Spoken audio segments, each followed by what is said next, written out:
It began on a rainy Thursday evening in rural Virginia, the kind of slow gray-skied day that blurred time and reminded the land of its roots: dust, thunder, and long-forgotten whispers of injustice.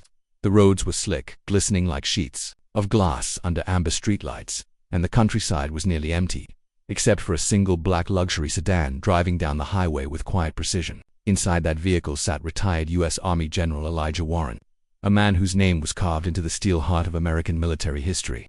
His presence commanded respect without a word, and his resume read like the life of a legend: 3 decades of service, multiple combat deployments, leadership in war zones that others fled, recipient of the Distinguished Service Medal, the Silver Star, and countless commendations. But tonight, he wasn't wearing ribbons or decorations. He was wearing his formal uniform, neatly pressed, having just spoken at a veterans charity event where he'd delivered a stirring address on honor, sacrifice, and dignity to a standing ovation of young soldiers, Gold Star families, and fellow officers. He was heading home, tired but fulfilled, reflecting on the smiles of the young cadets who had eagerly surrounded him afterward for autographs and selfies.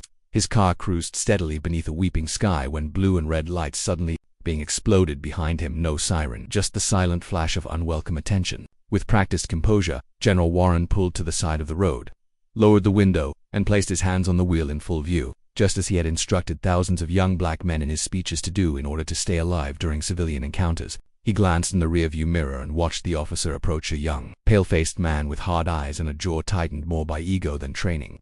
Officer Grant. He didn't know the name Elijah Warren. He didn't care to check the plates, which were military issue. All he saw was a black man behind the wheel of an expensive car, in a uniform he didn't understand and didn't respect. License and registration, he barked without a greeting. You steal this car, sir, he added, his voice laced with casual venom and a smirk curling beneath his lip, or just borrow it from your lawyer. General Warren remained still, calm, unmoved by the jab. I'm General Elijah Warren, U.S. Army, retired. My identification and military plates are here, he said, handing over his documents. But Grant wasn't interested in truth-only control. He scanned the ID for less than 2 seconds, made no radio call to verify it, and decided then and there that his authority mattered more than this man's history. Step out of the vehicle, he ordered. Warren complied, his hands clearly visible, his demeanor that of a man used to war zones, not backwater prejudice. Grant continued his performance, asking loaded questions, accusing Warren of being uncooperative, of resisting, even though every second was being recorded silently by Warren's dashboard camera. Then, in a move that felt rehearsed, Grant twisted the situation. Stop resisting, he shouted, grabbing Warren's arm despite no resistance, and forced him against the vehicle. You're under arrest. Click. Cold metal embraced the wrists of a man who had led thousands into battle, who had saved lives under fire, who had earned the salute of presidents and now stood in cuffs on the side of a rural road because one man saw skin before soul. As he was shoved into the back of the patrol car, Warren said nothing. The rain tapped lightly against the windows, the only applause this injustice would receive. At the local jail, the story continued. None of the deputies recognized him or pretended not to. Booking proceeded as if Warren were a common criminal. No one asked about the uniform. No one paused to question why a man with Pentagon tags was brought in on vague charges of disorderly conduct and resisting arrest. The desk sergeant rolled his eyes when Warren calmly requested his phone call, delaying it with paperwork and excuses. They kept him overnight. No bail, no reason, just silent cruelty behind closed doors. Warren sat in the corner of the holding cell, back straight, eyes forward, a man trained to endure pressure most could not fathom. He didn't rant, didn't plead, didn't break, he simply waited. His mind was not on revenge or even anger but on purpose. He'd seen enemies across continents, had dodged bullets and ordered missions that decided the fate of nations. But nothing ever pierced quite like being dismissed in your own land, in your own uniform, by those you'd sworn to protect. That pain was deep, but his resolve was deeper. The officers mocked him, one whispering, bet he'll cry once they put him in county. Another laughed, he's lucky we didn't shoot. But General Warren sat unmoved. He knew something they didn't, that the truth walks slower than lies, but when it arrives, it doesn't knock, it kicks the door in. And so, he waited, calm in the storm, surrounded by ignorance too blind to see the thunder they were about to unleash. By morning, word had begun to travel not inside the jail, but outside. A clerk at the charity event noticed he hadn't made it home. A young soldier tweeted that General Warren hadn't returned his call. Questions were asked. People in high places began to stir. But inside the jail, Officer Grant was still confident, bragging about how he put that guy in his place. He didn't know that the man he arrested once commanded operations that covered entire continents, that his reputation carried the weight of international respect. He didn't know the phone call Warren was about to make would be received not by a secretary, but by a 4-star general with direct lines to the Secretary of Defense. He didn't know that the cuffs he clicked would echo all the way to Washington. As the jail's fluorescent lights buzzed overhead and Officer Grant leaned back in his chair laughing, General Warren finally picked up the receiver and calmly said 5 words into the phone. "It's Elijah. I need backup. Not military, not violence, just truth, because when truth rises, no lie stands." And in that moment, the clock began ticking toward the reckoning no one in that courtroom, least of all Officer Grant, was prepared for. 3 days later, the sun rose over the small Virginia town with the same indifference it always had, shining down on brick courthouses, silent coffee shops, and sidewalks still soaked with whispers of yesterday's injustice, unaware or perhaps uncaring that this would not be an ordinary morning. Inside the county courthouse, a faint buzz stirred as people filed in slowly. Most unaware of the storm quietly building within the walls, retired General Elijah Warren, who had spent the last 2 nights in a jail cell meant for petty thieves and broken souls, walked through the narrow corridor, now clean-shaven, dressed in civilian clothes, pressed slacks, polished shoes, and a dark blazer covering the quiet power he carried beneath. His wrists bore the faint imprint of steel, not as a mark of weakness but as a reminder of restraint, of the long hours he'd spent reflecting in silence. His steps were slow but certain, every stride filled with the discipline of a man who had led soldiers into battle, every breath a testament to unshaken resolve. Inside the courtroom, Officer Grant sat with legs crossed and confidence high, whispering jokes to the deputy beside him, glancing occasionally at the small crowd that had gathered. Local press was in the back, their cameras idle, waiting for something dramatic. Grant's smirk widened when he saw Warren enter unchained but still, in his eyes beneath him. "Look who's finally getting a taste of justice," he muttered under his breath. The courtroom was modest wooden benches, flags that hung like afterthoughts, and a judge's bench that towered more in attitude than architecture. The judge, a middle-aged man named Harold Clemens, had a reputation for order but not necessarily justice. He scanned the docket and raised an eyebrow when he saw Warren's name, clearly unaware of who the man was. "Resisting arrest. Disorderly conduct," he read aloud with casual disinterest, as if this were just another line in the assembly line of small-town legal theater. Officer Grant was called first. He strutted to the witness stand, all the arrogance of unchecked power wrapped in a uniform. Under oath, he spun his fiction like a seasoned playwright. The suspect, he never said general or even mister, was evasive. He failed to comply with simple instructions. I felt threatened. He appeared aggressive. The words rolled off his tongue with precision, every lie sharpened by years of unchallenged authority. The crowd murmured in agreement, especially those who had come not for truth, but for the familiar thrill of seeing a black man held accountable, even one who had commanded more honor in 1 week than most of them would in a lifetime. General Warren listened quietly, arms folded, eyes steady, the storm inside him quiet but gathering. When it was finally his turn to speak, he stood not defiantly, not with outrage but with the quiet authority that had earned him salute after salute across decades of service. "Your Honor," he began, "I am General Elijah Warren, United States Army, retired, 34 years of service. For combat tours, dozens of command operations. I was pulled over without cause. I complied with every instruction. I was arrested without resistance." He paused, his voice unwavering, his gaze cutting across the courtroom like a silent blade. And then it happened. Officer Grant laughed, loud, dismissive, and unrestrained. "You served," he said, chuckling so carelessly that even the bailiff flinched him. "Come on, you expect us to believe that?" The room erupted into quiet murmurs, some confused, some amused, but it was Warren who remained still, not a twitch on his face. The judge knocked his gavel once, irritated more by the noise than the disrespect. "Control yourself, Officer Grant."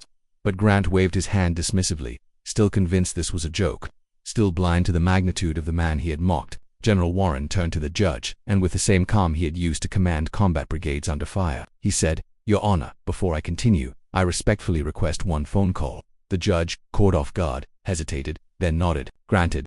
Warren walked slowly toward the hallway door, and for a moment, the courtroom buzzed with curiosity. Officer Grant leaned over and said to the deputy beside him, probably calling a public defender, "Good luck with that." What no one in that courtroom knew, not the judge, not the spectators, not the officer grinning from the witness stand, was that this wasn't just a phone call. It was a detonation. Warren stepped into the hallway, pulled a small slip of paper from his pocket, and dialed. On the other end, a voice answered almost instantly. "General Moore's office." Warren spoke calmly. "It's Elijah. I'm in court. Small town, need eyes and presence." The voice responded only, "Understood." Moving now. He returned to the courtroom, his expression unchanged, his posture unshaken. He resumed his seat, hands folded, gaze steady. The judge began to speak, but the doors at the back of the courtroom burst open before he could continue. Heads turned, gasps echoed, and there, stepping through the double doors, were 2 U.S. Marshals in formal dress, followed by General Harlan, Moore, a 4-star general whose face was known across the nation. and behind him, 3 military legal advisors and 2 men in suits with the Department of Defense credentials. The courtroom froze. The judge rose instinctively, stumbling through his words. General ... General Moore. This is about Moore raised a hand, silencing the room with nothing more than his presence. He walked directly to the bench, placed a file on the judge's desk, and said in a firm voice, "This man," pointing directly to Warren, "is one of the most decorated generals alive. You have detained him under false pretenses, mocked his service, and dishonored not just him, but the uniform he wears and the nation he served." A silence swept through the room like winter wind. Officer Grant's face drained of color. The arrogance drained from his body like poison sucked from a wound. He opened his mouth to speak but couldn't find the words. General Moore continued, "We have satellite confirmation of his location, the dashcam footage of the arrest, and a complete record of compliance. This court is no longer in a position to prosecute anything. As of this moment, federal jurisdiction is being asserted, and all charges are dropped immediately." The judge, red-faced and trembling, stammered, "Yes, of course." But no one was listening to him anymore. The cameras that had once pointed lazily now clicked into action. Reporters scribbled notes. Spectators sat stunned. The entire energy of the room flipped in a heartbeat. Grant tried to stand, to speak, to object, but the U.S. Marshals flanked him. One placed a hand on his shoulder, remained seated. Grant did. For the first time, he obeyed. Warren stood slowly, turned to the crowd, and offered no speech, no dramatic rebukingly, a simple nod to the legal team now handling the aftermath. Dignity didn't need volume. As he exited the courtroom, the hallway was already filling with reporters, military personnel, and state officials whose faces were suddenly full of apologies and nervous glances. But Warren didn't stop for them. He walked straight out into the daylight, stepped into the black SUV waiting at the curb, and disappeared from view, his silence heavier than any headline. The system had tried to humiliate him, but truth had arrived, not with rage, but with rank, record, and righteous calm. And in its wake, every smirk had vanished, every mocking voice silenced, every lie exposed by the undeniable weight of one phone call. The sun was high and unrelenting as the next day broke across a nation already buzzing with the aftermath of what had unfolded in that quiet Virginia courtroom, though the town itself remained subdued, almost too quiet, like a battlefield just after the smoke clears but before the wreckage is counted. Inside the small police precinct, tension crackled through the air like static. Officer Grant sat stiffly at his desk, the same place he had bragged and chuckled just 2 days before, but now his movements were sharp, eyes wide, phone silent, and breath shallow. The events of the courtroom had gone viral within hours. The image of a 4-star general walking into a small-town court to stand beside a wrongly accused black war hero had exploded across the nation like a fire no one could contain. Screens from CNN to local YouTube pages blazed with headlines. Decorated black U.S. general wrongfully arrested, military steps in. Justice served with one call. America watches as truth walks in dressed in uniform. Commentators from every political stripe debated the implications. Some said it was a reminder of the strength of honorable men. Others said it was a damning indictment of small-town policing. But all agreed, something massive had just shifted. In Washington, the Pentagon had already convened a private meeting about the incident. Though General Warren had refused to speak publicly, his silence had only intensified the message. It wasn't rage, it was restraint. And restraint, in the face of such humiliation, burned hotter than any shouted speech. Within the Department of Defense, his name was now a symbol of dignity under fire, of truth without theatrics. But this chapter wasn't about symbols, it was about systems. And now the system was moving. General Moore had not returned to D.C. alone. After leaving the courthouse, he had met with federal investigators, the DOJ, and military attorneys. A task force was assembled to investigate racial profiling and unlawful arrests committed by precincts under federal funding, and that town officer Grant's town was first on the list. Meanwhile, back in Virginia, General Warren sat in a quiet military office at Fort Beaver, his back straight as always, his hands folded, eyes watching the sunlight spill through the blinds like golden ribbons of quiet justice. He wasn't smiling, he wasn't triumphant, he was simply still. A junior officer entered nervously, holding a tablet. "Sir," he said, "the entire nation's watching. You're trending everywhere. Do you want to make a statement?" Warren looked up, eyes calm but sharp. "No, let the system speak this time. My silence is louder." And it was. The next morning, the Virginia State Police Commissioner arrived at the local courthouse with federal agents. Documents were served. The judge who presided over Warren's case was asked to recuse himself from several pending matters. Internal Affairs launched a full-scale review of Officer Grant's conduct not only in Warren's case, but in over a dozen past cases that were now being reopened. Grant tried to hold his composure, but the fear had finally cracked through the mask. His phone rang not with praise but with inquiry, news stations asking for comment, lawyers requesting interviews, citizens filing complaints. His badge, once a symbol of unshakable power, now felt like a spotlight. At the precinct, whispers grew. Deputies who once laughed at Warren's silence now avoided eye contact, hoping the heat wouldn't spread to them. But the fire had already started. Warren's dashcam footage, quiet, dignified, crystal clear, had been released by military sources, showing Grant's lies unraveling in real time. The footage showed Warren stating his rank, showing full compliance, and being handcuffed without cause. There was no aggression, no resistance, only calm instructions from a man used to being obeyed by colonels and commanding officers. When the video was played on the nightly news, the country recoiled. Veterans posted reactions online, furious and heartbroken. One former Green Beret wept on TikTok saying, "That man trained me, he led us through hell, and they did that to him." The military stood unified in support. Statements poured in from generals, admirals, even foreign commanders who had served alongside Warren. "A disgrace to American justice," one British brigadier wrote.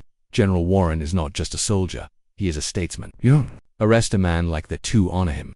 Meanwhile, Grant's life began to collapse under the weight of his own actions. His record, once spotless on paper, was now a roadmap of misconduct. Prior complaints from minority civilians resurfaced, dismissed at the time, now re-examined with fresh eyes. A civil rights law firm from Atlanta stepped in and announced a class action investigation. But perhaps the most piercing moment came, not from the legal action or the media fallout. It came from a single, quiet phone call received by the town's police chief. On the other end of the line was General Warren himself. "Chief," he said, voice steady, "I don't want revenge, I want reform. If I'm the only one who benefits from what happened, then nothing changes. I want every dashcam checked. I want every complaint reviewed. I want your officers trained by someone who doesn't see color, but character." The chief was stunned. He expected fury. He received clarity. "I served so your officers wouldn't have to be afraid of the citizens they protect," Warren continued. "So make sure they're worthy of the uniform they wear." That call wasn't recorded, it wasn't broadcast, but it changed the chief. Days later, he publicly suspended Officer Grant pending termination and issued an apology not just to Warren, but to every citizen the department had failed. A new training program was introduced, written in collaboration with retired military leaders. The DOJ's task force moved in, not with punishment, but with a plan for long-term oversight. And still, Warren remained silent, not out of weakness, but out of purpose. His dignity was the loudest voice in every room, and across the country, people heard it. Schools taught his story. Cadets studied his poise. Civilians who had never saluted anyone in their lives now stood when his name was mentioned. One woman tweeted, "He made one call, and it wasn't to destroy, it was to correct." But the silence that followed wasn't just respect, it was revelation. In that silence, America saw itself. It saw a man wrongfully arrested, mocked, humiliated, who never raised his voice, never struck back, but stood so tall that the entire system had no choice but to bow. The courthouse that once echoed with laughter now stood in the shadow of that single moment, that single call. The cop who had mocked him was now the subject of national shame. And Warren, never seeking vengeance, had done what few could. He held up a mirror to power and asked it to see itself. Not with rage, not with fire, but with a stillness forged in war and a truth too heavy to ignore. As evening fell, and the nation slowly turned its attention to other headlines, one truth remained. Justice, when carried with honor, doesn't need to shout, it simply stands. And the man who had once been handcuffed on the side of the road was now the very reason a broken system was being forced to rebuild quietly but completely. 1 month after the courtroom silence that shook the nation, the small Virginia town found itself transformed not by law alone, but by the lingering weight of a moment that refused to fade. A moment where dignity stood against disrespect, where quiet power defeated loud ignorance, and where one man's restraint rewrote the course of justice. General Elijah Warren had returned to his home near Fort Beaver, far from the noise of headlines and flashing cameras, choosing peace over publicity. But even in that silence, his presence echoed louder than any public statement ever could. He spent his mornings walking along the Potomac in quiet reflection, mentoring young officers at the academy, and sipping black coffee from a ceramic mug that read, "Fortress in Storms," a gift from a cadet who had watched the courtroom footage a dozen times, drawing strength from the poise Warren had maintained in the face of public humiliation. But outside Warren's sanctuary, the ripple effects of that single phone call had become a tidal wave of national reform. The Department of Justice had officially launched a federal review into small-town law enforcement accountability. With the Warren case cited as the ignition point, dozens of precincts voluntarily began re-evaluating their procedures, their biases, their training. Public service ads appeared across networks encouraging citizens to learn their rights and officers to remember their oaths. Even Hollywood took notice, screenwriters drafting films inspired by Warren's calm stand. And yet, the man at the center of it all remained distant from the spotlight, unwilling to trade honor for headlines. When approached by a major news anchor for an exclusive interview, Warren politely declined. "I didn't endure that moment to be remembered," he said softly. "I endured it so others wouldn't have to." Meanwhile, Officer Grant's fate we had taken a steep and public descent. Officially terminated for misconduct and perjury, he now found himself the subject of multiple lawsuits, with former victims of racial profiling coming forward in waves. One case, previously buried, involved a black teenager falsely accused of theft, whose life had spiraled downward after a bogus arrest at Grant's hands. Now, that young man stood with civil rights lawyers beside him, empowered by Warren's courage, refusing to be silent anymore. Grant, once cocky and untouchable, now moved under the weight of his own legacy, disgraced, shunned, and stripped of the badge he once wore like armor. His apology, when it came, was delivered through a lawyer, dry and legally sanitized. But the damage was done. The country had seen him laugh. It had watched him lie, and it had watched a real man walk out of his accusations with his head higher than when he entered.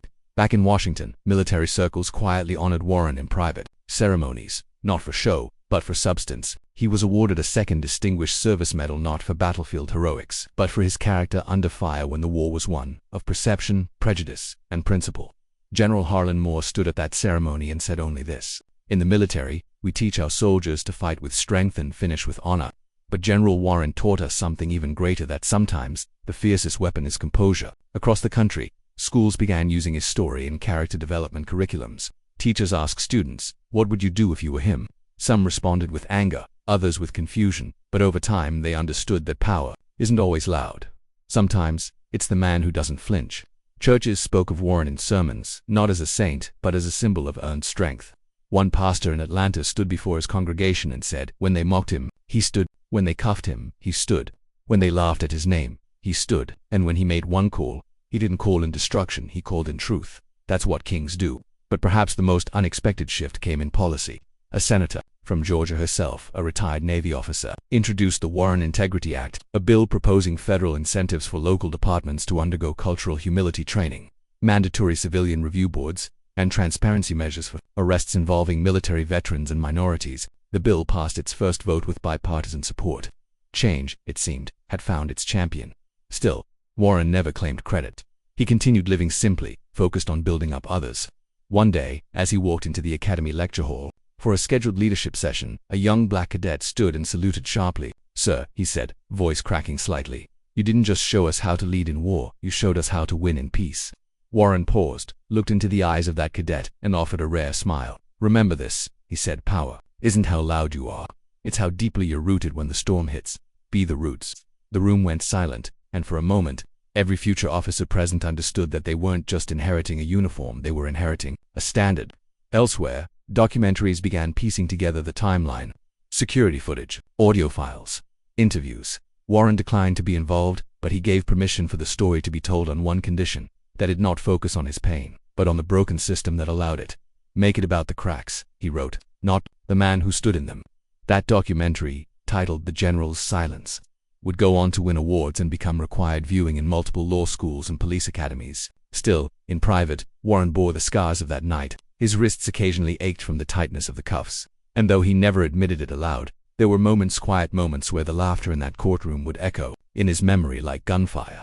But he didn't let bitterness settle. He let it sharpen him. He let it clarify the mission. One evening he visited the very courthouse where it all happened, not in protest, not in anger, alone, in uniform. He stood outside its doors, looking up at the weathered stone and the flag overhead. A young black boy and his mother passed by, eyes wide.